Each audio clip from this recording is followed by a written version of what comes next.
so over the next couple of weeks, we are going to have a very practical sermon series based on God's Word about how to handle conflict. Because in all honesty, conflict is all around us, isn't it? I mean, conflict permeates every aspect of our lives. Conflict is in our nation. Conflict is in our politics. Conflict is on the roads. It's in our schools. Conflict is in our sports. It's in our families, and it's in our relationships. And I'll maintain that too often we just try to bottle up the conflict. We try to bottle up our anger, and that anger just kind of festers and it grows. We want to cork it up. We don't want to let it out in any way. I oftentimes think if they don't know, well, then it's not going to hurt them, right? I mean, I think that's sometimes our train of thought. Well, if they don't know that I'm angry, it's not going to hurt them. It's not going to hurt us. But have you ever noticed anger always leaks? Anger always leaks from the heart. If you're bottling something up, if you're struggling with something, if you're angry about something, sooner or later it is going to leak out in your attitudes, in your words, and in your actions. If there was a small radioactive leak at the nuclear plant north of us, I mean, even if it was just a small leak, I would have a tendency to be worried. And in our relationships, it's like a balloon, right? It's being stretched to the limits. And then all of a sudden, there's this tiny little pinhole. And sooner or later, that balloon is going to blow. And so over the next couple of weeks, based on God's Word, Pastor Futch and I, we are going to chip away at anger. And how to deal with anger, how to deal with conflict in our lives constructively. Now, God's Word never shies away from talking about anger. God's Word never shies away from talking about the conflict that's in our lives. In fact, the younger brother of Jesus, James, said it like this: "What causes fights and quarrels among you? Don't they come from your desires that battle within you? You desire, but you do not have, so you kill.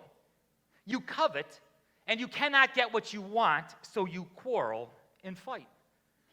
In so many relationships, we quarrel and fight. We have conflict. We bump heads out of selfish desires. There's something that we want, or it's all about me and mine. And because I can't get it, we bump heads, we quarrel, and we fight. Suzanne and I, 28 plus years we've been married. And I don't know about you, but all relationships, right? Whether it's with a spouse or whether it's with a child, somebody at work, relationships are like roller coaster rides. They have the highs and the lows.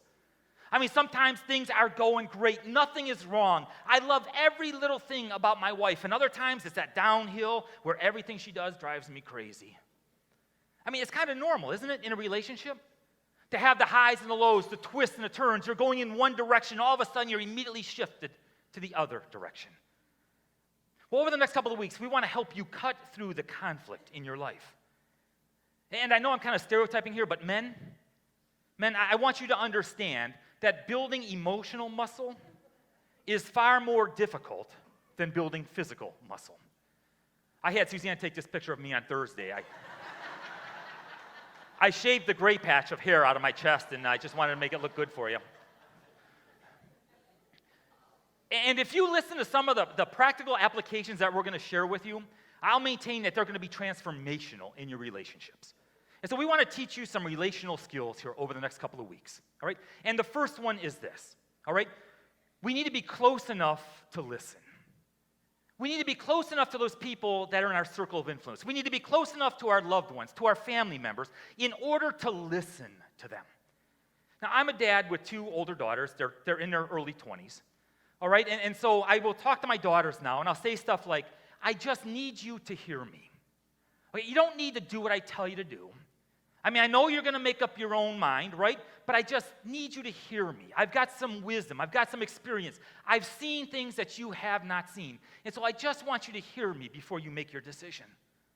And I think that's a powerful statement, because here's one of our first things that you need to know. Listening is discovery, not a decision. We need to be close enough to listen to the people that we love. We need to be close enough to listen to the people that matter in our lives. And when we listen, we're listening as an act of discovery. It's not an act of decision. You see, so often, people do not listen with the intent to understand.